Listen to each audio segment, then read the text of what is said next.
ഇന്നത്തെ ബജറ്റിനെ ഞാൻ വിളിക്കുന്നത് ഇതൊരു കോൾഡ് ബജറ്റാണ്, ഒരു തണുത്ത ബജറ്റ്. ധനമന്ത്രി പറഞ്ഞത് ഐതിഹാസിക ബഡ്ജറ്റ് എന്നാണ്. രാജ്യത്തിൻ്റെ വികസനവുമായി ബന്ധപ്പെട്ട ഒരു ഔട്ട്ലൈൻ കൊടുക്കുക എന്നുള്ളതാണ് ബഡ്ജറ്റ്. ഇന്ന് ഞായറാഴ്ചയായിട്ടും തുറന്നു വെച്ച നമ്മുടെ സ്റ്റോക്ക് എക്സ്ചേഞ്ചുകളിൽ അതിഭയങ്കര നിരാശയാണ് ഉണ്ടായിട്ടുള്ളത്. നമ്മുടെ റെയർ എർത്ത് ഉള്ള തിരുവിതാംകൂറിന് ഒറ്റയ്ക്ക് വേണമെങ്കിൽ ലോകത്ത് നിൽക്കാൻ പറ്റും. എയിംസ് കിട്ടാത്തത് എന്തായാലും വളരെ ഒരു കഷ്ടം തന്നെയാണ്. അല്ല, നമുക്കിപ്പോൾ കേരളത്തിൽ ആരോഗ്യവും അവർ ഏറ്റവും വലിയൊരു സംഭാവനയാണ് അമൃത യൂണിവേഴ്സിറ്റി ചെയ്തിട്ടുള്ളത്. നമസ്കാരം. 1 മണിക്കൂർ 26 മിനിറ്റ് നീണ്ടുനിന്ന ധനമന്ത്രി നിർമ്മല സീതാരാമൻ്റെ ബഡ്ജറ്റ് അവതരണം സമ്പദ് വ്യവസ്ഥയെ പിടിച്ചു നിർത്തി തന്ത്രപ്രധാന മേഖലകളിലൂടെ വികസനത്തിലൂന്നിയുള്ള ബഡ്ജറ്റായിരിക്കുമെന്ന് തോന്നിപ്പോകുന്ന വിധത്തിൽ അവതരണം ആരംഭിച്ചു. പക്ഷേ അവതരണം പകുതി പിന്നിട്ടപ്പോൾ എത്തിച്ചേരേണ്ട ചിലയിടങ്ങളിലേക്ക് ധനമന്ത്രിയുടെ ശ്രദ്ധ പതിക്കുന്നില്ലേ എന്ന് സംശയിച്ചും പോയി. എല്ലാ ബഡ്ജറ്റും പോലെ ഈ ബഡ്ജറ്റിനെക്കുറിച്ചും അനുകൂല പ്രതികൂല സമ്മിശ്ര അഭിപ്രായങ്ങളും വന്നുകൊണ്ടേയിരിക്കുകയാണ്. ബഡ്ജറ്റ് വിലയിരുത്താൻ എനിക്കൊപ്പം ഈ സമയം മുൻ പ്ലാനിംഗ് ബോർഡ് അംഗം ശ്രീ CP ജോൺ, BJP വക്താവ് JR പത്മകുമാർ എന്നിവർ ചേരുകയാണ്. അതിഥികൾക്ക് സ്വാഗതം. ശ്രീ CP ജോൺ, ഈ നിർമ്മല സീതാരാമൻ അവതരിപ്പിച്ച 9ാമത്തെ ബഡ്ജറ്റാണ് ഇന്നത്തേത്. വികസനത്തിലൂന്നിയുള്ള ഒരു ബഡ്ജറ്റായി തോന്നിയോ ഇതിനെ? കേരളം മുന്നോട്ട് വെച്ച കാര്യങ്ങളൊക്കെ ഉണ്ട്, അതിനെ പരിഗണിച്ചില്ല, അവഗണിച്ചു എന്നൊക്കെ വരുന്നുണ്ട്. ഞാൻ അതൊന്നുമല്ല ഉദ്ദേശിച്ചത്, അതിലേക്കൊക്കെ നമുക്ക് വരാം. പൊതുവെ ഒരു വിലയിരുത്തൽ അത് എങ്ങനെയാണ്? പറയാൻ കാര്യം, പ്രധാനമന്ത്രി നരേന്ദ്രമോദി അല്പസമയം മുമ്പ് പറയുന്നത് കേട്ടു, അതൊരു ഐതിഹാസിക ബഡ്ജറ്റാണെന്ന്.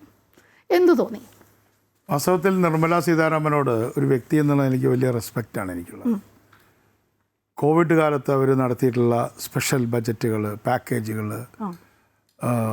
ഈ പ്രശ്നങ്ങളെ അതിജീവിക്കാനായിട്ടുള്ള പ്രത്യേകരമായിട്ടുള്ള പ്രോഗ്രാംസ് ഒക്കെ ഇട്ടിരുന്നല്ലോ. അത് ശരിയാണോ തെറ്റാണോ എന്നുള്ളതല്ല, വിജയിച്ചോ ഇല്ലേ എന്നുള്ളതല്ല. വളരെ ആക്റ്റീവായിട്ടുള്ള ഒരു ധനമന്ത്രി എന്ന രീതിയാണ്. പക്ഷെ ഞാൻ അവരുടെ ഇന്നത്തെ ബജറ്റിനെ ഞാൻ വിളിക്കുന്നത് ഇതൊരു കോൾഡ് ബജറ്റാണ്, ഒരു തണുത്ത ബജറ്റ്. ആ തണുപ്പിൻ്റെ കാരണം എന്താണെന്നുള്ളത് നമുക്ക് വളരെ വിശദമായിട്ട് തന്നെ നോക്കേണ്ടി വരും. ഒന്നാമതായിട്ട് ഞാൻ നോക്കിയത്, ഈ ബജറ്റ് ഇന്ത്യയുടെ ബജറ്റാണ്. ലോകത്തെ ഏറ്റവും കൂടുതൽ ജനസംഖ്യയുള്ള രാജ്യമായി പ്രഖ്യാപിക്കപ്പെട്ടതിന് ശേഷം വരുന്ന ആദ്യത്തെ ബജറ്റും കൂടിയാണ്. അപ്പോൾ ഇത് നോക്കുന്നത് ആരാ? ചൈന, അമേരിക്ക, റഷ്യ, അല്ലെങ്കിൽ ബ്രിട്ടൻ, ജപ്പാൻ, അങ്ങനത്തെ രാജ്യങ്ങളാണ് നോക്കുന്നത്. അല്ലാതെ ഇപ്പോൾ പലരും പറയുന്ന പോലെ ഇത് കേരളത്തിന് എന്ത് കിട്ടിയെന്ന് നോക്കാനുള്ളൊരു ബജറ്റ് മാത്രമല്ല, അത് നോക്കുന്നതിൽ തെറ്റൊന്നുമില്ല. അപ്പോൾ അങ്ങനെ ലോകരാഷ്ട്രങ്ങളാകെ ഉറ്റുനോക്കുന്ന ഒരു ബജറ്റ് എന്ന രീതിയിൽ, ഒരു വികസ്വര രാജ്യത്തിൻ്റെ ഏറ്റവും പ്രധാനപ്പെട്ട വികസ്വര രാജ്യത്തിൻ്റെ ബജറ്റ് എന്ന രീതിയിൽ ലോക സാമ്പത്തിക ചുറ്റുപാടുകളിൽ സംഭവിച്ചിട്ടുള്ള അതിഗുരുതരമായ പ്രതിസന്ധികളെ അഡ്രസ്സ് ചെയ്യാൻ പോലും, ഒരു ഭംഗിവാക്കിൽ പോലും രേഖപ്പെടുത്താൻ ഈ ബജറ്റ് തയ്യാറായില്ല. ഇപ്പോൾ കോവിഡ് കാലത്ത് കോവിഡ് പറഞ്ഞുകൊണ്ടാണ് ബജറ്റ് തുടങ്ങുക. വാസ്തവത്തിൽ ട്രംപ് അഡ്മിനിസ്ട്രേഷൻ വന്ന് ആദ്യത്തെ ബജറ്റ് അല്ലെങ്കിൽ പോലും അതിൻ്റെ ആഘാതം ഉണ്ടായതിനു ശേഷമുള്ള ആദ്യത്തെ ബജറ്റാണിത്. അമേരിക്കയിൽ നിന്നും നമ്മുടെ ആളുകളെ കയ്യാമം വെച്ച് കൊണ്ടുവന്നതിരിക്കട്ടെ, ജോലി നഷ്ടപ്പെട്ടത്, അവിടെയുള്ള നമുക്ക് ടാരിഫ് അടിച്ചേൽപ്പിച്ചത്, ഏതാണ്ട് ഹോട്ടലിൽ വിലവിവര പട്ടിക വയ്ക്കുന്ന പോലെയാണ് ട്രംപ് ഈ ടാരിഫ് പട്ടിക ഇങ്ങനെ ഉയർത്തി കാണിച്ചുകൊണ്ടൊക്കെ വളരെ അപഹാസ്യമായ രീതിയിൽ ചെയ്തത്. മാത്രമല്ല, വെനിൻസുല എന്ന് പറയുന്ന ഒരു രാജ്യം ഒരു ചെറിയ സമ്പന്നമായ രാജ്യമായിരുന്നൊരു കാലഘട്ടത്തിൽ, ഓയിൽ റിച്ച് ആയിട്ടുള്ള രാജ്യമാണ്. അവിടുത്തെ ഭരണാധികാരിയെ അവിടെ പോയിട്ട് പിടിച്ചു കൊണ്ടുവന്ന് അമേരിക്കൻ ജയിലിൽ പാർപ്പിച്ചിരിക്കുകയാണ്. ഐക്യരാഷ്ട്രസഭയുടെ എല്ലാ തത്വങ്ങളെയും കാറ്റിൽ പറത്തി. അപ്പോൾ ഇത്തരം കാര്യങ്ങളെക്കുറിച്ച് ഇന്ത്യ എന്ത് പറയുന്നുവെന്നാണ് ലോകം ഉറ്റുനോക്കിയത്. നമുക്ക് അവിടെ ഒന്നും കാണാൻ കഴിയുന്നില്ല. തികഞ്ഞ നിസ്സംഗതയും ശൂന്യതയും. പിന്നെ എങ്ങനെയാണ് പ്രധാനമന്ത്രി ഇതിനെ ഐതിഹാസികമെന്ന് വിളിച്ചതെന്ന് എനിക്ക് അറിഞ്ഞുകൂടാ. ഇത് ഒരു ഭാഗം. 2, ഇതിൻ്റെ ഭാഗമായി ടാരിഫ് നിയന്ത്രണങ്ങളുടെ ഭാഗമായി ഉണ്ടായിട്ടുള്ള വലിയ ആഘാതം നമ്മുടെ നാട്ടിലുണ്ടായി. അപ്പോൾ കോവിഡ് ഒരു രോഗമായിരുന്നുവെങ്കിൽ ഇത് വലിയൊരു സാമ്പത്തിക രോഗമാണ്. ഈ സാമ്പത്തിക രോഗത്തെ സാധാരണ നമ്മുടെ ചെമ്മീൻ തൊണ്ട് പൊളിക്കുന്ന തൊഴിലാളി മുതൽ എല്ലാവരും നേരിട്ടുകൊണ്ടിരിക്കുകയാണ്. മുതലാളിമാർ വരെ നേരിട്ടുകൊണ്ടിരിക്കുകയാണ്, വ്യവസായികൾ നേരിട്ടുകൊണ്ടിരിക്കുകയാണ്. അവർക്കുള്ള ഒരു പാക്കേജ് അല്ലെങ്കിൽ അവർക്കുള്ള ഒരു നിർദ്ദേശങ്ങൾ, അവരുടെ കൂടെ ഗവൺമെൻറ് ഉണ്ട് എന്ന ഒരു പ്രഖ്യാപനം അത് അർഹിക്കുന്ന തരത്തിലുണ്ടായി എന്ന് ഞാൻ കരുതുന്നില്ല. ചില ആനുകൂല്യങ്ങൾ കൊടുത്തിട്ടില്ല എന്നല്ല, പക്ഷേ അതിനെ അഡ്രസ്സ് ചെയ്തില്ല. അത് അഡ്രസ്സ് ചെയ്യാൻ എന്താണ് ഭയം? അപ്പോൾ അങ്ങനെ എതിർത്താൽ അത് ട്രംപിന് വിരോധമാകുമെന്നുള്ളതുകൊണ്ടാണോ? അല്ലെങ്കിൽ റഷ്യയിൽ നിന്നുള്ള ഓയിൽ വാങ്ങിക്കൽ ഈ ബജറ്റിൽ പറയേണ്ട കാര്യമായിരുന്നു. ഓയിലാണല്ലോ നമ്മുടെ ധനമന്ത്രിയെ സംബന്ധിച്ചിടത്തോളം ഏറ്റവും പ്രധാനപ്പെട്ട ഒരു ഭാരം എന്ന് പറയുന്നത് ഓയിൽ പർച്ചേസാണ്. ആ ഓയിൽ പർച്ചേസ് നമ്മൾ എന്ത് ചെയ്യാൻ പോകുന്നു? ഒരക്ഷരം ഓയിൽ എന്നുള്ള വാക്ക് പോലും ഈ ബജറ്റിൽ ഉണ്ടായിട്ടില്ല. ഇതൊരു ഭാഗത്ത്. മറുഭാഗത്ത് പറയേണ്ട ഏറ്റവും പ്രധാനപ്പെട്ട കാര്യം എന്താണ്? നമ്മുടെ തൊഴിലുറപ്പ് പദ്ധതിയുടെ പേര് മാറ്റി, അതിൻ്റെ ഘടന മാറ്റി, അത് 60-40 സെൻട്രൽ സ്റ്റേറ്റ് ആക്കി. ഇതിനെക്കുറിച്ച് ഒരു ഖണ്ഡിക പോലും ഞാൻ ഈ ബജറ്റ് പ്രസംഗത്തിൽ കേട്ടില്ല. അത് വളരെ നിരാശാജനകമായൊരു കാര്യമാണ്. അതേപോലെ ഷെഡ്യൂൾ ട്രൈബിനെ കുറിച്ചുള്ള ഭാഗങ്ങളിൽ പൂർണ്ണമായ എന്ന് തന്നെ പറയാവുന്ന ഒരു പരാമർശമുണ്ട് എന്നല്ലാതെ ഒരു മൗനമാണ് നമ്മളവിടെ കണ്ടത്. രണ്ടാമതായിട്ട് ഫിസ്ക്കൽ സിറ്റുവേഷനാണ്. ഫിസ്ക്കൽ സിറ്റുവേഷനിൽ ഇപ്പോൾ ഡെറ്റ് ടു GDP റേഷ്യോ 56.1 നിന്ന് 55% കുറഞ്ഞു. 1% കുറഞ്ഞു. എന്നാലും 55% ആണ് എന്നൊരു വലിയ യാഥാർത്ഥ്യമാണ്. ഇവിടെ നമുക്ക് 30% താങ്ങാനാവുന്നില്ല, 40% താങ്ങാനാവുന്നില്ല, 25% ആണ് ഒരു നല്ല ഒരു അന്തരീക്ഷം എന്നൊക്കെയാണ് വെപ്പ് ഡെറ്റും GDP തമ്മിലുള്ള റേഷ്യോ. അതേപോലെ ഫിസ്ക്കൽ ഡെഫിസിറ്റ് 4.5 നിന്ന് 4.4 ചുരുങ്ങി എന്നതിനെ വളരെയധികം കാര്യമായിട്ട് നിർമ്മലാ സീതാരാമൻ പറയുമ്പോൾ കേരളമടക്കമുള്ള സംസ്ഥാനങ്ങളുടെ ഫിസ്ക്കൽ ഡെഫിസിറ്റ് ആഭ്യന്തര ഉൽപ്പാദനത്തിൻ്റെ അല്ലെങ്കിൽ സംസ്ഥാന GDPയുടെ 3% നിർത്തണം എന്ന് പറയുകയാണ്. മനസ്സിലായി? അപ്പോൾ ഇത്തരത്തിലുള്ള ഒരുപാട് വിഷമങ്ങൾ നമ്മുടെ ധനമന്ത്രിയുടെ ഭാഷയിൽ ഉണ്ടായിരുന്നു എന്ന് കാണാതിരിക്കാൻ സാധ്യമല്ല. ശരി. ശ്രീ JR പത്മകുമാർ, അങ്ങനൊരു തണുത്ത ബഡ്ജറ്റാണോ നമ്മൾ 1 മണിക്കൂർ 26 മിനിറ്റ് കണ്ടിരുന്നത്? പ്രധാനമന്ത്രി പറഞ്ഞത് ഐതിഹാസിക ബഡ്ജറ്റ് എന്നാണ്. അങ്ങനെ പറയുമ്പോൾ അതിൽ എടുത്തു പറയാവുന്ന എന്തെല്ലാം ഘടകങ്ങളാണ്? താങ്കൾക്ക് തോന്നുന്നത് ഏതാണ്? അല്ല, പ്രധാനമന്ത്രി പറഞ്ഞ കാര്യം അക്ഷരപ്രതി ശരിയാണ്. നമ്മുടെ ഒരു ബഡ്ജറ്റ് അവതരിപ്പിക്കുമ്പോൾ അതിൽ പ്രധാനമായിട്ട് അവർ നോക്കുന്നത് നമ്മുടെ ഗ്രോത്ത്, എക്കണോമിക് ഗ്രോത്ത്, അതുപോലെ തന്നെ പബ്ലിക് പാർട്ടിസിപ്പേഷൻ, അതുപോലെ ഡെവലപ്മെൻറ്റ് ഫോർ ആൾ, എല്ലാവർക്കും ഡെവലപ്മെൻറ്റ് എത്തിക്കുക എന്നുള്ള ലക്ഷ്യം വെച്ചുകൊണ്ട്. അതുകൊണ്ട് ഏതെങ്കിലും ഒരു പ്രത്യേക കാര്യത്തിൽ മാത്രം ഫോക്കസ് ചെയ്ത് ഒരു പോപ്പുലിസ്റ്റ് ആവാൻ വേണ്ടിയിട്ട് മാത്രമല്ല, അങ്ങനെ ചെയ്തുകൊണ്ട് നമ്മുടെ രാജ്യത്തിൻ്റെ എക്കോണമിയെ കൊണ്ടുപോകാൻ കഴിയില്ല. രാഷ്ട്രീയം താല്പര്യങ്ങൾ വെച്ചുകൊണ്ട് ഭരിക്കുന്ന സംസ്ഥാനങ്ങൾക്കോ അല്ലെങ്കിൽ താല്പര്യമുള്ള സ്ഥലങ്ങൾക്കോ കുറേ കാര്യങ്ങൾ ചെയ്തു കൊടുക്കുക, നമ്മളുമായി എതിർത്ത് നിൽക്കുന്ന സംസ്ഥാനങ്ങൾക്ക് കേന്ദ്രം ഭരിക്കുന്ന പാർട്ടിയുമായി ബന്ധമില്ലാത്ത സ്ഥലങ്ങളിലേക്ക് വികസനം എത്തിക്കാതിരിക്കുക എന്നുള്ളൊരു നയം വെച്ചുകൊണ്ട് മുന്നോട്ട് പോകാൻ കഴിയില്ല. വികസനം എല്ലാവർക്കും വേണ്ടിയിട്ടുള്ളതാണ്. നമ്മുടെ ഫോക്കസ് എക്കണോമിക്സ് ഗ്രോത്തിലായിരിക്കണം, അതേ വളർച്ചയിലായിരിക്കണം. അതുപോലെ തന്നെ എല്ലാവരെയും പാർട്ടിസിപ്പേഷൻ ഉണ്ടാവണം. ആ കാര്യങ്ങൾ ഇങ്ങനെ ആ ഒരു 3 ഡയമെൻഷനിൽ നമ്മൾ ഈ ബഡ്ജറ്റിനെ വിലയിരുത്തി നോക്കിയാൽ വളരെ ശക്തമായൊരു ബഡ്ജറ്റാണ് എന്ന് നമുക്ക് മനസ്സിലാക്കാൻ കഴിയും. നമുക്ക് ഇപ്പോൾ ഇവിടെ ബഹുമാന്യ സി പി ജോൺ സൂചിപ്പിച്ച ചില കാര്യങ്ങളുണ്ട്. അതൊക്കെ നയപ്രഖ്യാപനത്തിൽ പറയുന്ന കാര്യങ്ങളാണ്. പാർട്ടി ഗവൺമെൻറ്റിൻ്റെ നയം എന്തായിരിക്കണം, വിദേശ പോളിസി എന്തായിരിക്കണം, മറ്റ് കാര്യങ്ങൾ ഏതിലൊക്കെയാണ് ഫോക്കസ് കൊടുക്കുന്നത്. ഇത് ബഡ്ജറ്റിനെ സംബന്ധിച്ച് മുമ്പൊരു കീഴ്വഴക്കം നമ്മൾ ഉണ്ടായിരുന്നതിലൊരു മാറ്റമാണ്. നേരത്തെ ഉണ്ടായിരുന്നത് A തൊട്ട് Z വരെയുള്ള കാര്യങ്ങൾ ബഡ്ജറ്റിലെ ഒരു എല്ലാ ചെലവും വരവും എല്ലാ കാര്യങ്ങളും നമ്മൾ പുതുതായി ചെയ്യാൻ പോകുന്ന കാര്യങ്ങൾ എല്ലാം ബഡ്ജറ്റിനകത്ത് ഉൾപ്പെടുത്തുക, പ്രഖ്യാപിക്കുക, പിന്നെ ഇതൊന്നും നടപ്പിലാക്കാതിരിക്കുക. നിങ്ങളൊന്ന് പരിശോധിച്ച് നോക്കിയാൽ 2005 കാലഘട്ടത്തിൽ റെയിൽവേ ബഡ്ജറ്റിൽ പ്രഖ്യാപിച്ച കാര്യങ്ങൾ പോലും ഇന്ന് പോലും നടപ്പിലാക്കാതെ ലാപ്സായി പോയിട്ടുള്ള എത്രയോ പ്രഖ്യാപനങ്ങളുണ്ട്. അപ്പോൾ അങ്ങനെ ഒരു പ്രഖ്യാപനങ്ങൾ കൊണ്ട് ജനങ്ങളെ കണ്ണിൽ പൊടിയിടുക എന്നുള്ളതല്ല, മറിച്ച് ചെയ്യാൻ നമ്മുടെ ഒരു മൊത്തത്തിൽ നടപ്പിലാക്കാൻ പോകുന്ന സാമ്പത്തിക വികസനം അല്ലെങ്കിൽ രാജ്യത്തിൻ്റെ വികസനവുമായി ബന്ധപ്പെട്ട ഒരു ഔട്ട്ലൈൻ കൊടുക്കുക എന്നുള്ളതാണ് ബഡ്ജറ്റ്. അതിനുശേഷം അതിന് ഉപയുക്തമായിട്ടുള്ള പദ്ധതികൾ നടപ്പിലാക്കി നമ്മുടെ നയത്തിൻ്റെ അടിസ്ഥാനത്തിൽ ജനങ്ങളുടെ താല്പര്യങ്ങൾ മനസ്സിലാക്കി, ലോകരാഷ്ട്രങ്ങളുടെ സാഹചര്യങ്ങൾ മനസ്സിലാക്കി നമ്മുടെ രാജ്യത്തെ വികസന പ്രവർത്തനങ്ങൾ നടപ്പിലാക്കുക എന്നുള്ളതാണ് ഒരു ഏറ്റവും നല്ല ഒരു ഗവൺമെൻറ്റിൻ്റെ നല്ലൊരു എക്കണോമിക് മാനേജ്മെൻറ്റ്, ഫിനാൻഷ്യൽ മാനേജ്മെൻറ്റിൻ്റെ കഴിവ് എന്നുള്ളതാണ് ഞാൻ മനസ്സിലാക്കുന്നത്. ശരി. ശ്രീ CP ജോൺ, ആദായനികുതി ഘടനയിൽ മാറ്റങ്ങളില്ല, പക്ഷേ ചില നിർദ്ദേശങ്ങൾ ഉൾപ്പെടുത്തിയിട്ടുമുണ്ട്. നികുതി നിയമത്തിൽ മാറ്റം കൊണ്ടുവന്നിരിക്കുന്നു. അതെങ്ങനെ കാണാം? ആദായ നികുതിയുടെ കാര്യത്തിൽ പേഴ്സണൽ ഇൻകം ടാക്സിൻ്റെ യാതൊരു തരത്തിലുള്ള മാറ്റവും വരുത്തിയിട്ടില്ല. കാരണം ഇതിപ്പോൾ ഒരു ഗവൺമെൻറ്റിൻ്റെ 2ാമത്തെ വർഷമായതുകൊണ്ട് ഇലക്ഷനുകൾ സംസ്ഥാനങ്ങളിലാണ് നടക്കുന്നത്, കേന്ദ്രത്തിൽ ഇലക്ഷൻ ഇല്ല. അപ്പോൾ അതുകൊണ്ട് ഇപ്പോൾ തൽക്കാലം ഒന്നും ചെയ്യണ്ട എന്ന് വിചാരിച്ചതാകാം. അതല്ലെങ്കിൽ അങ്ങനെ ചെയ്യാനുള്ള ആരോഗ്യം ഇന്ന് കേന്ദ്ര ഗവൺമെൻറ്റിനില്ല. കാരണം ഇന്ന് ഐ ടി സെക്ടറിൽ ഇൻകം ടാക്സിൽ ഒരു പൈസ റിഡക്ഷൻ കൊടുത്ത് ഈ ഒരു വർഷം വളരെ താഴത്തേക്ക് പോകണ്ട എന്ന ഒരു ഒരു ഒരു താല്പര്യമായിരിക്കാം. അതേപോലെ ഇൻഡയറക്റ്റ് ടാക്സിൽ കുറേ മാറ്റങ്ങൾ വരുത്തി.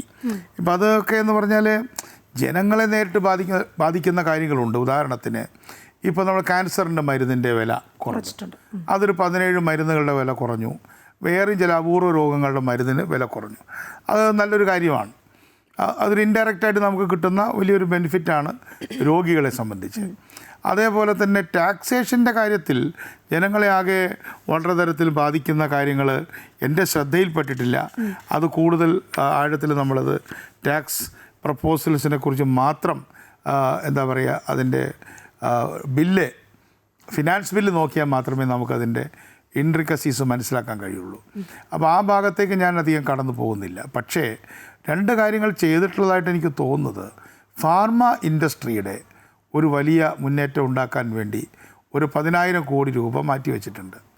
മാത്രമല്ല നല്ല കാര്യമായിട്ട് എനിക്ക് തോന്നിയത് ഈ ഡ്രഗ്സ് കൺട്രോളർ എന്നാണ് ഡിപ്പാർട്ട്മെൻറ്റ്, ഒരു ചെറിയ ഡിപ്പാർട്ട്മെൻറ്റാണ്, പക്ഷെ അത് ചെയ്യുന്നത് വലിയൊരു ജോലിയാണ്. ഈ ഡ്രഗ്സ് കൺട്രോളർ ആണല്ലോ നമ്മൾ കഴിക്കുന്ന ഓരോ മരുന്നിൻ്റെയും ഗുണനിലവാരം പരിശോധിക്കുന്നത്. അപ്പോൾ ഇന്ത്യക്കും ഡ്രഗ്സ് കൺട്രോളുണ്ട്, സ്റ്റേറ്റിനുമുണ്ട്.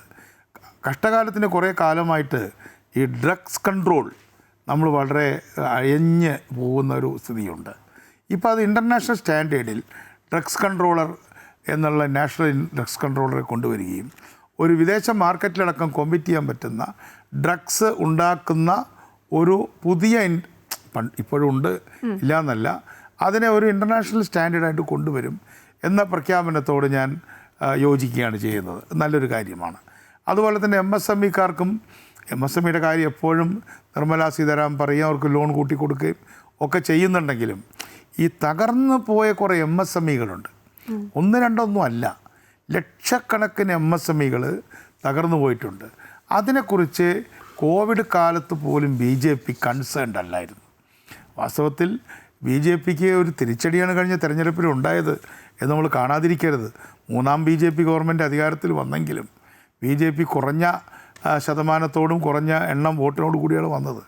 അതിലൊരു പ്രധാന കാര്യമായിട്ട് എനിക്ക് തോന്നുന്നത്, BJP അടക്കം പിന്താങ്ങുന്ന ഈ ആളുകൾ, MSME രംഗത്തൊക്കെയുള്ള ആളുകൾ, അവർ പുതിയ ലോൺ എടുക്കുന്ന കാര്യമല്ലാതെ അവർ തകർന്നു പോയവരെ കുറിച്ചൊന്നും പറഞ്ഞില്ല. ഇപ്പോൾ കാർഷിക മേഖലയിലും ഇതേ പ്രശ്നമില്ലേ? കാർഷിക മേഖലയിലും ഏത് പാർട്ടിക്കാരാണെന്നുള്ളതല്ല, കാർഷിക മേഖലയിൽ തകർന്നു പോയ കൃഷിക്കാർ, അവരെക്കുറിച്ച് ഇത്തവണ പരാമർശിച്ചിട്ടേ ഇല്ല. ഫാമിംഗ് എന്നൊക്കെ പറയുന്നുണ്ട്, കോക്കനട്ട് പറഞ്ഞു, നല്ല കാര്യം. നാച്ചുറൽ ഫൈബർ പറഞ്ഞപ്പോൾ അതിൽ കയറും കൂടെ ഉൾപ്പെടുമെന്ന് ഞാൻ വിചാരിക്കുന്നു. അല്ലെങ്കിൽ കാഷ്യൂ എന്ന് പറഞ്ഞു. ഇതൊക്കെ പറഞ്ഞ് പോയി എന്നല്ലാതെ അവർക്കൊരു കോൺഫിഡൻസ് കൊടുക്കുന്ന ഒന്നുമില്ലാത്തത് കൊണ്ട് തന്നെയാണ് ഇന്ന് ഞായറാഴ്ചയായിട്ടും തുറന്നു വെച്ച നമ്മുടെ സ്റ്റോക്ക് എക്സ്ചേഞ്ചുകളിൽ അതിഭയങ്കര നിരാശയാണ് ഉണ്ടായിട്ടുള്ളത്. വലിയ ക്രാഷാണ് ഉണ്ടായിട്ടുള്ളത്. അത് നമ്മൾ കാണാതിരിക്കരുത്. ശരി, ശ്രീ JR പത്മകുമാർ, ഈ കാർഷിക മേഖലയ്ക്കൊക്കെ പ്രതീക്ഷിച്ചിരുന്നു, പല തരത്തിലുള്ള പ്രഖ്യാപനങ്ങളും പ്രതീക്ഷിച്ചിരുന്നു. പക്ഷേ കാർഷിക മേഖലയുടെ കാര്യമൊക്കെ എടുക്കുമ്പോഴാണ് ഒരു തണുത്ത ബഡ്ജറ്റ് എന്ന ഒരു അവസ്ഥയിലേക്ക് പോകുന്നത്. ഈ ഗവൺമെൻറ് വന്ന കാലം മുതൽ ഇങ്ങോട്ട് നടപ്പിലാക്കിയ പദ്ധതികൾ നിങ്ങളിത് പരിശോധിച്ച് നോക്കിയാൽ മനസ്സിലാവും. ഇതെല്ലാം ഈ ഒരു നമ്മുടെ ഈ തൊഴിൽ ദാതാവാക്കി എങ്ങനെ തൊഴിൽ സീക്കേഴ്സിനെ മാറ്റാം, അതിനുള്ള ബാങ്ക്, അതിനുള്ള ഫിനാൻഷ്യൽ സപ്പോർട്ട്, സ്കിൽ ഡെവലപ്മെൻറ്റുമായി ബന്ധപ്പെട്ടുള്ള കാര്യങ്ങൾ, ഇങ്ങനെയുള്ള കാര്യങ്ങളാണ്. അതിന് വേണ്ടിയിട്ട് മറ്റുള്ള ഇൻഫ്രാസ്ട്രക്ചർ സൗകര്യങ്ങൾ ഉണ്ടാക്കി കൊടുക്കുക. ഇതിനായിരുന്നു ഗവൺമെൻറ് മുൻഗണന കൊടുത്തിട്ടുള്ളത്. സ്റ്റാർട്ടപ്പുകളുമായി ബന്ധപ്പെട്ടുള്ള കാര്യങ്ങൾ, അത് തന്നെ അതിനെ ശക്തി പകരുന്ന രീതിയിലുള്ള നിലപാടുകളാണ് ഈ ഗവൺമെൻറ് സ്വീകരിച്ചിട്ടുള്ളത്. 2, നമ്മൾ നേരത്തെ പറഞ്ഞ ടാക്സിൻ്റെ കാര്യം പറഞ്ഞു. ഏതാനും നാളുകൾക്ക് മുമ്പാണ് GST ഇതിലൊരു വലിയൊരു മാറ്റം പ്രതീക്ഷിക്കാൻ കഴിയാതെ, നമ്മുടെ ജനങ്ങൾ പ്രതീക്ഷിക്കാത്ത രീതിയിലുള്ള ടാക്സിൻ്റെ ഒരു കുറവ് ഈ നമ്മുടെ അഗ്രികൾച്ചർ മേഖലയും അല്ലാതെയൊക്കെ എല്ലാ കൺസ്യൂമർ മേഖലകളും എല്ലാം ജനങ്ങൾക്ക് ഗുണകരമായിട്ടുള്ള മാറ്റങ്ങൾ വന്നിട്ടുണ്ട്. പിന്നെ ഈ നമ്മളൊരു കാര്യം മനസ്സിലാക്കാനുള്ളത്, ഇൻകം ടാക്സിൻ്റെ കാര്യം ഇവിടെ സൂചിപ്പിച്ചിട്ടുണ്ട്. ഒരു രാജ്യത്ത് ഒരു മാറ്റം വരുത്തിയതിന് ശേഷം ടാക്സ് മേഖലയിൽ മാറ്റം വരുത്തി അതൊന്ന് പോയി അത് മുന്നോട്ട് പോയി അതിൽ ഒരു സ്റ്റേബിളായി വന്നതിന് ശേഷമാണ് അടുത്തൊരു ടാക്സ് പരിഷ്കാരം വരുത്താൻ ശ്രമിക്കേണ്ടത്. ഇങ്ങനെ കാലാനുസൃതമായിട്ടുള്ള മാറ്റങ്ങൾ വരുത്തുന്നുണ്ട്. ആ മാറ്റങ്ങൾ വരുമ്പോൾ ഞങ്ങൾ പണ്ട് ഇങ്ങനെ ആയിരുന്നു, ഇനി അത് തന്നെ തുടർന്ന് പോകണം എന്നുള്ളൊരു നിലപാടെടുക്കുമ്പോഴാണ് അത് നമുക്കൊരു പ്രശ്നമായി മാറുന്നതും. കഴിഞ്ഞ കാലങ്ങളിൽ നിന്നും വ്യതിചലിക്കാൻ പാടില്ല എന്ന് പറയും. പുതിയ പുതിയ മേഖലകൾ കണ്ടെത്തണം, പുതിയ പുതിയ പരിഷ്കാരങ്ങൾ നടപ്പിലാക്കണം, പുതിയ മേഖലകൾ പുതിയ വഴികൾ വെട്ടി തുറന്നെങ്കിൽ മാത്രമേ പുതിയ കാഴ്ചകൾ നമുക്ക് കാണാൻ കഴിയൂ. ഇല്ലെങ്കിൽ എന്നും പഴയ കാഴ്ചകൾ, പഴയ വഴി കൂടെ യാത്ര ചെയ്യുമ്പോൾ പഴയ കാഴ്ചകൾ തന്നെ കാണേണ്ടി വരും. ശരി, ശ്രീ CP ജോൺ, ഒരു ബഡ്ജറ്റ് വരുമ്പോൾ അത് കേട്ടിരിക്കുന്ന നമ്മളൊക്കെ നമ്മുടെ സംസ്ഥാനത്തിന് എന്തുണ്ട് എന്ന് നോക്കാറുണ്ട്. അതുപോലെ തന്നെയാണ് ഇന്നിപ്പോൾ മലയാളികളൊക്കെ കേരളത്തിന് വേണ്ടി എന്തുണ്ട് എന്ന് ശ്രദ്ധയോടെ വീക്ഷിച്ചിരുന്നു. അപ്പോഴാണ് ഒരു പ്രഖ്യാപനം കേട്ടത്. കേരളമടക്കം 4 സംസ്ഥാനങ്ങളെ ബന്ധിപ്പിച്ചുള്ള ധാതു ഇടനാഴി അത് പ്രഖ്യാപിച്ചിരിക്കുകയാണ്. കേരളവുമുണ്ട് അതിൽ. കേരളത്തിന് അതുകൊണ്ട് ലഭിക്കുന്ന ഗുണങ്ങൾ അത് എങ്ങനെയാണ് അതിൻ്റെ ഒരു വിലയിരുത്തൽ എങ്ങനെയാണ്?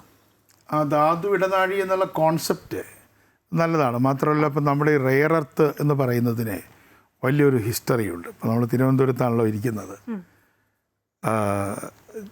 നമ്മുടെ തിരുവിതാംകൂർ രാജ്യം സ്വതന്ത്രമായി നിൽക്കാൻ തീരുമാനിച്ചപ്പോൾ അങ്ങനെ തീരുമാനിച്ചുകൊണ്ട് 1947 ജൂൺ മാസം 2-ാം തീയതി അന്നത്തെ മഹാരാജാവ് ബഹുമാനായിട്ടുള്ള ചിത്ര തിരുനാൾ ഒരു റേഡിയോ പ്രഭാഷണം നടത്തി.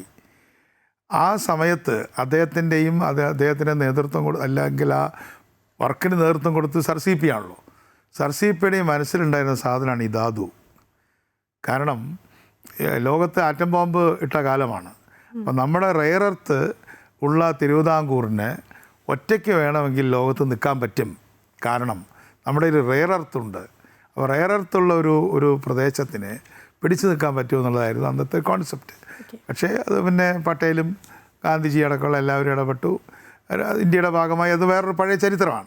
അപ്പോൾ ഈ റെയർ എർത്ത് എന്ന് പറയുന്നത് ഒരു ചെറിയ കാര്യമല്ല. ഒരു റെയർ എർത്തുള്ള ഒരു രാജ്യത്തിന് അറ്റോമിക് പവർ ആവാൻ എളുപ്പമാണ്. നമ്മൾ ഇന്ത്യയുടെ ഭാഗമായതുകൊണ്ട് നമ്മളിപ്പോൾ ഇന്ത്യയുടെ ഭാഗമായിട്ട് നിൽക്കുകയാണ്. അപ്പോൾ അതുകൊണ്ട് ആ റെയർ എർത്ത് നമ്മുടെ ഒരു ക്രിട്ടിക്കൽ സ്ട്രെങ്താണ്, നമ്മുടെ ഒരു നിർണായകമായ ശക്തിയാണ്.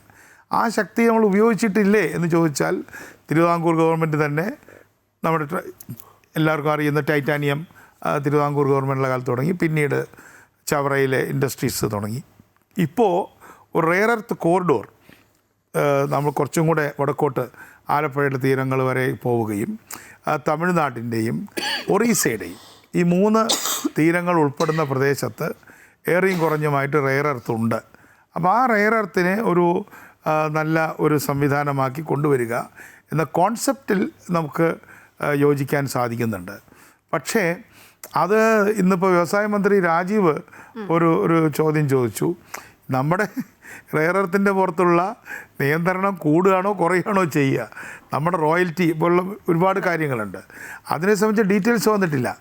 അപ്പം നമ്മുടെ ഒരു പ്രഷ്യസ് ആയിട്ടുള്ള, ഉദാഹരണത്തിന് വടക്കൻ കേരളത്തിലില്ലാത്തതും തെക്കൻ കേരളത്തിലുള്ളതുമാണ് റെയർ എർത്ത്. അപ്പോൾ റെയർ എർത്തിൻ്റെ ഈ നമ്മുടെ ആ ശക്തി ഇത് കൂട്ടുന്നതിനാണോ കുറയ്ക്കുന്നതിനാണോ കൊല്ലാനാണോ വളർത്താനാണോ എന്നുള്ളത് നമുക്കതിൻ്റെ ഡീറ്റെയിൽസ് വന്നാലേ കാണാൻ സാധിക്കുള്ളൂ. എൻ്റെ ഒരു ഓർമ്മ ശരിയാണെങ്കിൽ ഈ സംസ്ഥാന ബഡ്ജറ്റ് വന്ന സമയത്തെ KN ബാലഗോപാലിൻ്റെ അവതരണത്തിനിടയിൽ വിഴിഞ്ഞം ചവറ എർത്ത് കോറിഡോർ ഇടനാഴി അതൊരു പ്രഖ്യാപനം വന്നതല്ലേ? അതെ അതെ അതെ അത് തന്നെയല്ലേ അതെ അതിൻ്റെ ഒരു നാഷണൽ വെർഷൻ മാത്രമാണ് ഉള്ളൂ. ബാലഗോപാൽ പറഞ്ഞതാണ്. അത് മാത്രം റെയർ എർത്ത് കോറിഡോർ എന്ന് പറഞ്ഞത്. അതേ മാത്രമല്ല ഇവിടെ ഈ BJPയുടെ വക്താവായിട്ടുള്ള ശ്രീധരൻ, അദ്ദേഹം സ്ഥാനാർത്ഥിയും കൂടിയായിരുന്നല്ലോ. എനിക്ക് വളരെയധികം റെസ്പെക്റ്റുള്ള ആളാണ് ശ്രീധരേട്ടൻ, മാത്രമേ ഞാൻ വിളിക്കാറുള്ളൂ. അദ്ദേഹം ഒരു ഗവൺമെൻറ്റിൻ്റെ വക്താവിനെ പോലെ അദ്ദേഹം ഒരു റെയിൽ പദ്ധതി അങ്ങ് പ്രഖ്യാപിച്ചു. അതിൻ്റെ പൈസ എവിടെ നിന്ന് വരുന്നോ അത് ആര് പറഞ്ഞിട്ടാണെന്നൊന്നും കഥയിൽ ചോദ്യമില്ല. അപ്പോൾ നമ്മുടെ കേരളമാണെങ്കിലോ, കേരളം ഒരു റെയിൽ പ്രഖ്യാപിച്ചു. അത് പണ്ട് മൺതിട്ടയിൽ കൂടെയാണ് പോയതെങ്കിൽ ഇപ്പോൾ അത് പിന്നെ തൂണിൽ കൂടെയാണ് പോകുന്നത്. രണ്ടും യാഥാർത്ഥ്യമല്ലാത്തതുകൊണ്ട് ആർക്കും പ്രശ്നങ്ങളൊന്നുമില്ല. പക്ഷേ ഇന്നിപ്പോൾ എന്താണ്, എല്ലാവരും പ്രതീക്ഷിച്ചു റെയിൽ കോറിഡോർ വന്നപ്പോൾ ഈ റാപ്പിഡ് ട്രാൻസ്പോർട്ട് സിസ്റ്റം എന്ന RTS സിസ്റ്റം എന്നുള്ള സിസ്റ്റത്തിൽ rail rapid transport system RRTS എന്നുള്ളത് കേന്ദ്രം പറയും എന്ന് BJPയുടെ വക്താക്കൾ തന്നെ ഉണ്ടാക്കിയ ഒരു പ്രശ്നമാണത്. കാരണം അദ്ദേഹം മെട്രോമാൻ ശ്രീധരട്ടൻ തന്നെ പറഞ്ഞതാണല്ലോ. കേരള ഗവൺമെൻറ്റും പറഞ്ഞു കിട്ടിയില്ല. പിന്നെ all India institute of medical science വന്നില്ലെങ്കിൽ ഞാൻ കാണിച്ചു തരാം എന്നുള്ള മട്ടിലൊരു സിനിമ സ്റ്റൈലിൽ നമ്മുടെ മന്ത്രി കൂടിയായിട്ടുള്ള തൃശ്ശൂർ MP നടത്തിയ പ്രഖ്യാപനമുണ്ട്. ഇതിനൊന്നും ഞങ്ങൾ ഉത്തരവാദികളല്ല. അപ്പോൾ all India institute of medical science വന്നില്ല. അപ്പോൾ ഇനിയിപ്പോൾ സുരേഷ് ഗോപിയോട് എന്തെങ്കിലും ചോദിച്ചാൽ അദ്ദേഹത്തിന് ദേഷ്യം പിടിക്കും. അതുകൊണ്ട് നമ്മളാരും ചോദിക്കാറില്ല. പിന്നെ ഉള്ളത് all India institute of Ayurveda, all India institute of medical science ആയുർവേദത്തിൻ്റെ ഒരു ഹബ്ബ് കേരളമല്ലേ. അപ്പോൾ കേരളത്തിൽ all India institute of Ayurveda medical sciences തുടങ്ങുമെന്ന് പറഞ്ഞിരുന്നെങ്കിലും ഞാനതിനെ വളരെ സ്വാഗതം ചെയ്യുമായിരുന്നു. അവിടെയും പറയേണ്ട സ്ഥലത്ത് പറഞ്ഞില്ല. അപ്പം അത്തരം കാര്യങ്ങളുള്ളതുകൊണ്ട് പൊതുവിൽ ഇത് കേട്ട കേരളീയർ അയ്യോ കേരളത്തിനൊന്നും തന്നില്ല എന്നാണ് പറഞ്ഞത്. പക്ഷേ 16ാം ധനകാര്യ കമ്മീഷൻ്റെ റിപ്പോർട്ട് വന്നിട്ടുണ്ട്. 16ാം ധനകാര്യ കമ്മീഷൻ റിപ്പോർട്ട് വന്നപ്പോൾ അതിൽ 41% വെർട്ടിക്കൽ ഡെവല്യൂഷൻ സംസ്ഥാനങ്ങൾക്ക് മാറ്റിവെച്ചു. 50 വേണമെന്ന് കേരളം മാത്രമല്ല സംസ്ഥാനങ്ങളൊക്കെ പറഞ്ഞു, കിട്ടിയില്ല. UDFും LDFും ഒരേ ശബ്ദത്തിലാണ് ധനകാര്യ കമ്മീഷനിൽ പോയത്. ഇത്തവണ UDF നേതാക്കളായിട്ടുള്ള പിന്നെ ചെയർമാൻ്റെയും കൺവീനറുടെയും കൂടെ ഞാനും സെക്രട്ടറി എന്ന നിലയ്ക്ക് പോയിരുന്നു. കൊടുത്ത മെമ്മോറാണ്ടത്തിൻ്റെ വാചകങ്ങൾക്കൊക്കെ മാറ്റമുണ്ടെങ്കിലും കണ്ടൻറ്റ് വാസ്തവത്തിൽ ഒന്ന് തന്നെയായിരുന്നു. നല്ലൊരു മെമ്മോറാണ്ടാണ് നമ്മൾ കൊടുത്തത്. പക്ഷേ ഒരു നല്ല വാർത്ത ഞാൻ കേട്ടത് ഇവിടുത്തെ ധനമന്ത്രിയുടെ സോഴ്സിൽ നിന്ന് അല്ലെങ്കിൽ ഓഫീസുമായി ബന്ധപ്പെട്ട ആളുകളോട് ഞാൻ പേഴ്സണലായിട്ട് ചോദിച്ചപ്പോൾ അവർ പറഞ്ഞത്, ഞാൻ ഒഫീഷ്യലായിട്ട് പറയില്ല, 1.92 എന്നുള്ളത് 2.38 അപ്പോൾ അത് 0.36 എന്ന് പറയുന്നത് വളരെ ചെറിയൊരു ഇൻക്രീസ് അല്ല. അപ്പോൾ അടുത്ത സാമ്പത്തിക വർഷത്തിൽ നമുക്കൊരു 3,500 കോടി രൂപ അധികമായിട്ട് കിട്ടാനുള്ള സാധ്യത ഞാൻ കാണുന്നുണ്ട്. അപ്പോൾ ആ നിലയിൽ കേന്ദ്ര ഗവൺമെൻറ് നേരിട്ട് കൊടുത്തതല്ലെങ്കിലും ഫിനാൻസ് കമ്മീഷൻ്റെ ഗ്രാൻഡ് എന്ന രീതിയിൽ നമ്മുടെ ഏറ്റവും മോശമായ 1.92 മാറി 2.38 ആകുമ്പോൾ ഏകദേശം നമ്മുടെ ജനസംഖ്യയുടെ ഇന്ത്യയിൽ നമ്മുടെ ജനസംഖ്യയുടെ ശതമാനത്തിലേക്ക് എത്തിയിട്ടുണ്ട് എന്ന ഒരു നല്ല കാര്യവും നിർമ്മലാ സീതാരാമൻ പറഞ്ഞിട്ടില്ല, നമുക്ക് വായിച്ചെടുക്കാവുന്നതാണ്. തെരഞ്ഞെടുപ്പ് വർഷമാണ്. ഏറെ പ്രഖ്യാപനങ്ങൾ കേരളത്തിനായി നമ്മളൊക്കെ പ്രതീക്ഷിച്ചിരുന്നതാണ്. എയിംസ് അടക്കമുള്ള പ്രഖ്യാപനങ്ങൾ പ്രതീക്ഷിച്ചിരുന്നു. പക്ഷേ നിരാശയാണ് ഫലം. വേഗറയിൽ ഇടനാഴിയിലും കേരളത്തെ പരിഗണിച്ചില്ല. എങ്ങനെ കാണും? ഞാൻ അതാണ് നേരത്തെ നമ്മൾ ഈ ചർച്ച തുടങ്ങിയപ്പോഴേ പറഞ്ഞത്, ഈ എല്ലാ കാര്യങ്ങളുടെയും പ്രഖ്യാപനങ്ങൾ ഈ ബഡ്ജറ്റിലാണ് എന്നുള്ളൊരു ധാരണയിൽ നമ്മുടെ ഒരു കഴിഞ്ഞ കീഴ്വഴക്കങ്ങൾ ഉണ്ടായിട്ടുണ്ട്. അപ്പോൾ അത് തന്നെ തുടരണം എന്നുള്ള നിലയിലല്ല. ഇപ്പോൾ തന്നെ ഏതാനും ദിവസങ്ങൾക്ക് മുമ്പ് പ്രധാനമന്ത്രി വന്ന് 4 പുതിയ ട്രെയിനുകളുടെ ഉദ്ഘാടനം ചെയ്തിട്ട്, മുമ്പൊക്കെ ആണെങ്കിൽ റെയിൽവേ ബഡ്ജറ്റിലായിരുന്നു ട്രെയിൻ 12 ട്രെയിൻ 10 ട്രെയിൻ 5 ട്രെയിൻ എന്നൊക്കെ പറയുന്നത്. അപ്പോൾ ഇവിടെ പ്രഖ്യാപിച്ചിട്ട് പോയത് 4 ട്രെയിൻ പ്രഖ്യാപിച്ച് കേരളത്തിൽ 4 ട്രെയിൻ അനുവദിച്ച് അതിൻ്റെ ഫ്ലാഗ് ചെയ്തിട്ട് പോയിട്ടുണ്ട്. അപ്പോൾ അത് ബഡ്ജറ്റിലല്ല പ്രഖ്യാപിക്കണം.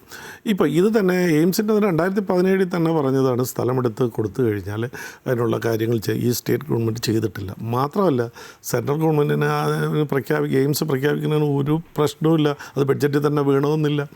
ഇപ്പോൾ ഹൈസ്പീഡ് ഡ്രൈവർ പറഞ്ഞു അതിപ്പം ബഡ്ജറ്റിൽ വരാതെ തന്നെ ഒരു സ്പെഷ്യൽ പർപ്പസ് വെഹിക്കിൾ അതങ്ങനെ ചെയ്യാമെന്നാണ് എൻ്റെ ഒരു special purpose vehicle. Shri JR Padmakumar, എയിംസിൻ്റെ കാര്യം താങ്കൾ പറഞ്ഞു, അതിന് ഭൂമി ഏറ്റുകൊടുക്കണം. അത് സംസ്ഥാന സർക്കാരിൻ്റെ ഭാഗത്തു നിന്ന് ഉണ്ടായിട്ടില്ല ഇതുവരെ. എവിടെ എന്തെന്നുള്ള കാര്യത്തിലൊന്നും ഒരു വ്യക്തതയില്ല, സമ്മതിച്ചു. പക്ഷേ ഈ വേഗ റെയിൽ ഇടനാഴി എന്ന് പറയുന്നത് 7 വേഗ റെയിൽ ഇടനാഴികൾ ഇന്നിപ്പോൾ പ്രഖ്യാപിച്ചിട്ടുണ്ട്. അതിൽ പോലും കേരളം ഉൾപ്പെട്ടിട്ടില്ല. അതെ, അതിലേക്കാണ് വരുന്നത്. പക്ഷേ 2 ദിവസം മുമ്പാണ് മെട്രോമാൻ ശ്രീധരൻ വാർത്താ സമ്മേളനം നടത്തിയത്. അദ്ദേഹം പറഞ്ഞ അതിവേഗ റെയിൽ ഉറപ്പാണ് കേരളത്തിന്.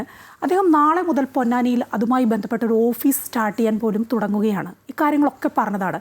അപ്പോൾ നമ്മൾ ആരെ വിശ്വസിക്കണം? മെട്രോമാനെ പറയുമ്പോൾ അദ്ദേഹം കേന്ദ്ര സർക്കാരുമായി ആലോചിച്ച് അത്തരത്തിലായിരിക്കും അത് എന്നല്ലേ പ്രതീക്ഷിക്കുക? ഒരു BJPയുടെ വക്താവാണ്, മുതിർന്ന റെയിലുമായി ബന്ധപ്പെട്ട് എല്ലാ കാര്യങ്ങളും നമുക്ക് ചോദിക്കാനും മനസ്സിലാക്കാനും അറിയുന്ന ഇന്ത്യയിലെ പ്രധാനപ്പെട്ട ഒരു വ്യക്തി കൂടിയാണ് അദ്ദേഹം.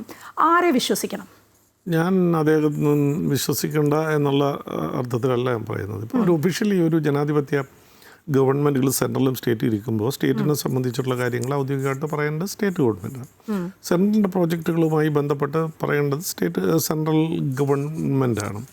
ഇദ്ദേഹം ഈ മേഖലയിൽ ഒരു എക്സ്പെർട്ട് എന്നുള്ളതിൽ സെൻട്രൽ ഗവൺമെൻറ്റുമായി സംസാരിച്ച് എന്തെങ്കിലും അങ്ങനെ ഒരു പ്രപ്പോസൽ വന്നിട്ട് അദ്ദേഹം സംസാരിച്ചിട്ടുണ്ടോ എന്നുള്ള കാര്യം എനിക്കറിയില്ല. അദ്ദേഹമാണത് ഒന്നെങ്കിൽ സെൻട്രൽ ഗവൺമെൻറ് പറയണം, അല്ലെങ്കിൽ അദ്ദേഹം അതിനെക്കുറിച്ച് പറയണം എന്നുള്ളതാണ്. ഇപ്പോൾ ഈ കേരളത്തിൽ ഒരു ഹൈ സ്പീഡ് റെയിൽവേ സംവിധാനം വേണം. അതിന് ഒരു എക്സ്പെർട്ട് എന്നുള്ളതിൽ ഒരുപക്ഷെ അദ്ദേഹത്തിനോട് അതിനുള്ള പ്രോജക്റ്റിൻ്റെ സംബന്ധിച്ചോ ഒരു ഔട്ട്ലൈനോ അല്ലെങ്കിൽ ഒരു പ്രപ്പോസലോ ഒരു ഡിസ്കഷനോ നടന്നിട്ടുണ്ടാവും റെയിൽവേ വകുപ്പുമായി ബന്ധപ്പെട്ട്.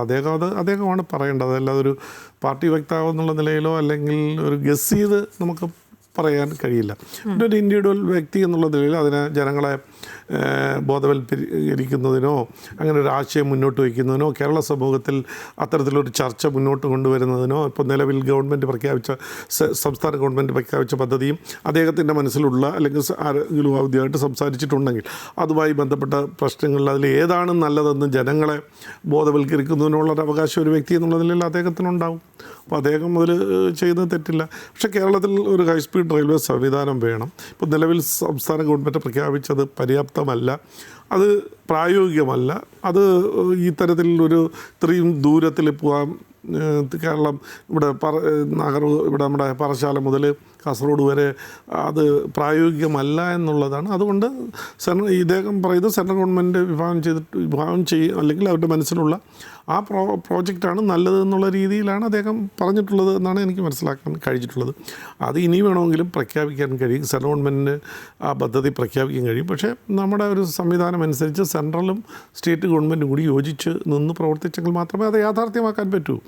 അല്ലാതെ നമ്മുടെ ഭരണഘടനയിൽ വളരെ വ്യക്തമായിട്ടുള്ള അതിർവരമ്പുകളുണ്ട്. സംസ്ഥാനത്തിൻ്റെ അവകാശങ്ങളും അധികാരങ്ങളും അതുപോലെ സെൻട്രൽ ഗവൺമെൻറ്റിൻ്റെ അവകാശങ്ങളും അധികാരങ്ങളും ഇത് രണ്ടും നമ്മുടെ രാജ്യത്തെ ജനങ്ങളുടെ നന്മയ്ക്ക് വേണ്ടിയിട്ടുള്ളതാണ്. അപ്പോൾ അത് രണ്ട് യൂണിയൻ ഗവൺമെൻറ്റും സ്റ്റേറ്റ് ഗവൺമെൻറ്റും കൂടി യോജിച്ച് നിന്നാൽ മാത്രമേ അത് യാഥാർത്ഥ്യമാകാനായിട്ട് പോകുന്നുള്ളൂ. അതിന് തക്കതായൊരു അറ്റ്മോസ്ഫിയർ, ഒരു എക്കോസിസ്റ്റം ഉണ്ടാക്കിയെടുക്കുക എന്നുള്ളത്. ഏതായാലും ഈ വിഷയത്തിൽ ശ്രീധരൻ ഇപ്പോൾ മാധ്യമങ്ങളോട് സംസാരിച്ചിട്ടുണ്ട്. അല്പസമയം മുമ്പാണ് ബജറ്റിൽ അതിവേഗ റെയിൽ പ്രഖ്യാപിക്കില്ലെന്ന് നേരത്തെ റെയിൽ മന്ത്രി തന്നോട് പറഞ്ഞിരുന്നതാണ്. ആദ്യം DPR തയ്യാറാക്കുക, അതാണ് വേണ്ടത്. അതിനുള്ള ഓർഡർ ഉടൻ ഇറങ്ങുമെന്നും നാളെ ഓഫീസിൻ്റെ പ്രവർത്തനം തുടങ്ങുമെന്നുമാണ് ശ്രീധരൻ പറഞ്ഞത്. അല്പസമയം മുമ്പ് അദ്ദേഹം മാധ്യമങ്ങളോട് പറഞ്ഞത് അങ്ങനെയാണ്. പക്ഷേ 2 ദിവസം മുമ്പ് അദ്ദേഹത്തിൻ്റെ വാർത്താസമ്മേളനത്തിന് അങ്ങനെയല്ല തോന്നിയത്. ഇപ്പോൾ വ്യക്തമാണ് അദ്ദേഹം പറഞ്ഞ കാര്യങ്ങൾ. ഇത് പറഞ്ഞിരുന്നെങ്കിൽ ഈ ഒരു ചർച്ചയുടെ തന്നെ ആവശ്യമില്ലായിരുന്നല്ലോ. അതുമായി ബന്ധപ്പെട്ട് നമ്മളൊക്കെ പല ചർച്ചയും നടത്തിയതാണ്. അല്ല, അത് അദ്ദേഹം വളരെ വ്യക്തമായിട്ട് പറഞ്ഞിട്ടുണ്ടല്ലോ. ഇങ്ങനെ പ്രഖ്യാപിക്കുമെന്ന് ചോദിച്ചോ പ്രഖ്യാപിക്കും. പതിവാകെ പ്രഖ്യാപിക്കുന്നത് ബഡ്ജറ്റിൽ പ്രഖ്യാപിക്കുന്ന ധനകാര്യ വകുപ്പാണ് അത് ചെയ്യുന്നത്. അതിപ്പോൾ റെയിൽവേ വകുപ്പ് മന്ത്രി അത് പറയണമെന്നില്ല. ധനകാര്യ വകുപ്പ് മന്ത്രിയാണല്ലോ ബഡ്ജറ്റ് വരുന്നത്. ഇപ്പോൾ റെയിൽവേയും അതിപ്പോൾ നമ്മളെ കഴിഞ്ഞ കുറേ കാലങ്ങളായിട്ട് റെയിൽവേക്ക് പ്രത്യേക ബഡ്ജറ്റില്ല. ഇപ്പോൾ നമ്മുടെ ജനറൽ ബഡ്ജറ്റിനകത്തുനിന്ന് അങ്ങനെ ജനറൽ ബഡ്ജറ്റിൽ കൂടിയാണ് അതുകൂടി വരുന്നത്. അപ്പോൾ അങ്ങനെ പറയാനൊരു സാഹചര്യം ഉണ്ടായി. ചിലപ്പോൾ അങ്ങനെ ഇദ്ദേഹം ഇങ്ങനെ ഒരു ആശയം മുന്നോട്ട് ചോദിച്ചു, ഇങ്ങനെ ഹൈ സ്പീഡ് പ്രഖ്യാപനം ഉണ്ടാവുമെന്ന് ചോദിച്ചപ്പോൾ റെയിൽവേ അങ്ങനെ ഒരു പ്രപ്പോസൽ അങ്ങോട്ട് കൊടുത്തിട്ടില്ല എന്ന് പറഞ്ഞിട്ടുണ്ടാവാം. അതായിരിക്കും അങ്ങനെ പറഞ്ഞു, അല്ലാതെ പറയാൻ പറ്റില്ലല്ലോ. ശരി, ശ്രീ CP ജോൺ, ചർച്ച അവസാനിപ്പിക്കാൻ സമയമായി. അവസാനം ഞാനൊരു ചോദ്യം ചോദിക്കുകയാണ്. ഇപ്പോൾ നമ്മൾ പ്രതീക്ഷിച്ചിരുന്ന ഈ എയിംസ് കാലാകാലങ്ങളായി നമ്മൾ കേൾക്കുന്നതാണ്. എയിംസ് കേരളത്തിന് എന്ന് ഓരോ ബഡ്ജറ്റ് വരുമ്പോഴും പ്രതീക്ഷയുണ്ട്. അത് പ്രതീക്ഷിക്കുന്നുണ്ടോ ഉടൻ തന്നെ? എയിംസ് കിട്ടാത്തത് എന്തായാലും വളരെ ഒരു കഷ്ടം തന്നെയാണ്. കാരണം അത് ഈ ഗവൺമെൻറ്റിൻ്റെ കാലത്തും അതിന് മുമ്പുള്ള ഗവൺമെൻറ്റിൻ്റെ കാലത്തും ആരോഗ്യ മേഖലയിൽ ഇതുപോലെ മുന്നോട്ട് പോയിട്ടുള്ള ഒരു സ്റ്റേറ്റ് ഇപ്പോൾ നമ്മൾ കിടന്ന് വിഷമിക്കുകയാണ്. വാസ്തവത്തിൽ ഇപ്പോൾ നമുക്ക് ഒരു ശ്രീചിത്രയും ഒരു RCCയും ഉണ്ട്. ഇപ്പോൾ ഞങ്ങളുടെയൊക്കെ സഹപ്രവർത്തകരുണ്ടാക്കിയ MBR ക്യാൻസർ സെൻ്ററുണ്ട്. സ്റ്റേറ്റ് ഓഫ് ദ ആർട്ട് എന്നുള്ള നിലയ്ക്ക് കണ്ണൂർ തുടങ്ങിയ ക്യാൻസർ ഇൻസ്റ്റിറ്റ്യൂട്ടുണ്ട്. ഇങ്ങനെ കുറച്ച് ഇൻസ്റ്റിറ്റ്യൂട്ടുകളല്ലാതെ കാര്യമായ ഇൻസ്റ്റിറ്റ്യൂട്ടുകളുണ്ടോ? പിന്നെ അമൃതാനന്ദമയി ദേവിയുടെ നിങ്ങളുടെ എന്താ പറയുക എല്ലാമായിട്ടുള്ള മെഡിക്കൽ സയൻസ്, അതെ, അവരാണ് ഒരു വലിയ ഒരു വർക്ക്. ഗവൺമെൻറ് ഒന്നും അല്ലല്ലോ അത്. അതിൽ ഗവൺമെൻറ്റിൻ്റെ ഒരു സംഭാവന ഇല്ല, സ്വന്തമായിട്ട് ചെയ്തതല്ലേ. അല്ല, നമുക്കിപ്പോൾ കേരളത്തിലെ ആരോഗ്യവും അവരേറ്റവും വലിയൊരു സംഭാവനയാണ് അമൃത യൂണിവേഴ്സിറ്റി ചെയ്തിട്ടുള്ളത്. അപ്പോൾ ഇങ്ങനെയൊക്കെ അല്ലാതെ അതിന് കോപ്പറേറ്റീവിൽ ഞങ്ങളുടെ എൻ്റെ സഹപ്രവർത്തകർ ചെയ്തത് കേന്ദ്ര ഗവൺമെൻറ് ശ്രീചിത്രയ്ക്ക് ശേഷം ഗൗരവമായിട്ടുള്ള ഇൻ്റർവെൻഷൻ നടത്തിയില്ല. വാസ്തവത്തിൽ ഇനി എയിംസിന് പകരം തന്നെ ഒരു ശ്രീത്ര 2 തുടങ്ങണമെന്നൊരു പ്രപ്പോസൽ ഞാൻ പലരോടും പറഞ്ഞു. വളരെ എളുപ്പത്തിൽ ചെയ്യാവുന്ന കാര്യം. ആ കോമ്പൗണ്ടിലല്ല, വേറെ അവിടെ തിങ്ങി നിറഞ്ഞു ആളുകൾ. അപ്പോൾ ഒരു ശ്രീചിത്ര 2 അല്ലെങ്കിൽ ശ്രീചിത്ര 3 എന്ന് പറഞ്ഞുകൊണ്ട് ആ സ്റ്റാൻഡേർഡിൽ തുടങ്ങുന്നതിനൊക്കെ കേന്ദ്രം ചെയ്യേണ്ടതാണ്. അതിലിപ്പോൾ BJP ഗവൺമെൻറ് ചെയ്തിട്ടില്ല എന്ന് മാത്രമല്ല, കേന്ദ്ര ഗവൺമെൻറ് ചെയ്തിട്ടില്ല എന്ന് ഞാൻ പറയുള്ളൂ. ഇപ്പോൾ BJP ആണ് കേന്ദ്രത്തിൻ്റെ റെപ്രസെൻറ്റേറ്റീവ് കഴിഞ്ഞ 12 വർഷമായി. ചിത്രയിൽ ഇപ്പോൾ 800-900 കോടി രൂപയുടെ ഒരു പ്രോജക്റ്റ് ഇനോഗ്രേറ്റ് ചെയ്തു. അതൊക്കെ ചെയ്തു. പക്ഷെ അതൊന്നും ആ ചിത്ര തുടങ്ങിയതൊരു വലിയ വിസ്ഫോടനമായിരുന്നു. അത് 50 വർഷമായി. ഓക്കെ. അതും ഹക്സറാണത് വന്ന് ഉദ്ഘാടനം ചെയ്തത് അച്യുതമേനോൻ്റെ കാലത്ത്. അച്യുതമേനോൻ മുഖ്യമന്ത്രിയായിരുന്ന കാലത്തുണ്ടായ ആ ഒരു പുഷ് അതിനുശേഷം ഒരു ഇതിലുണ്ട്. RCC ഉണ്ടായെങ്കിലും ഇല്ല എന്നല്ല ഞാൻ പറയുന്നത്. അപ്പോൾ അത് കേന്ദ്ര ഗവൺമെൻറ് കേരളത്തിൻ്റെ ആരോഗ്യരംഗത്ത് നടത്തേണ്ട ഡയറക്റ്റ് ഇൻവെസ്റ്റ്മെൻറ്റ് നമുക്ക് യാതൊരു ബാധ്യതയില്ലാത്ത തരത്തിൽ അത് ചെയ്യുന്നതിൽ കാലാകാലമായി പരാജയപ്പെട്ടു. ഇപ്പോൾ ഈ BJP ഗവൺമെൻറ്റും 3ാം BJP ഗവൺമെൻറ്റും ഇതുവരെയായിട്ട് പരാജയപ്പെട്ടിരിക്കുകയാണ്. ശരി, ഏതായാലും ബഡ്ജറ്റ് പ്രഖ്യാപനങ്ങളൊക്കെ നമ്മൾ കേട്ടു. ഈ പ്രഖ്യാപനങ്ങൾ വലിയ അവസരങ്ങളാവുമോ എന്ന് നോക്കിക്കാണാം. അതുപോലെ അതൊക്കെ യാഥാർത്ഥ്യമാകുമോ എന്നും നമുക്ക് നോക്കിക്കാണാം. വളരെയധികം നന്ദി ചർച്ചയിൽ പങ്കെടുത്തതിന്.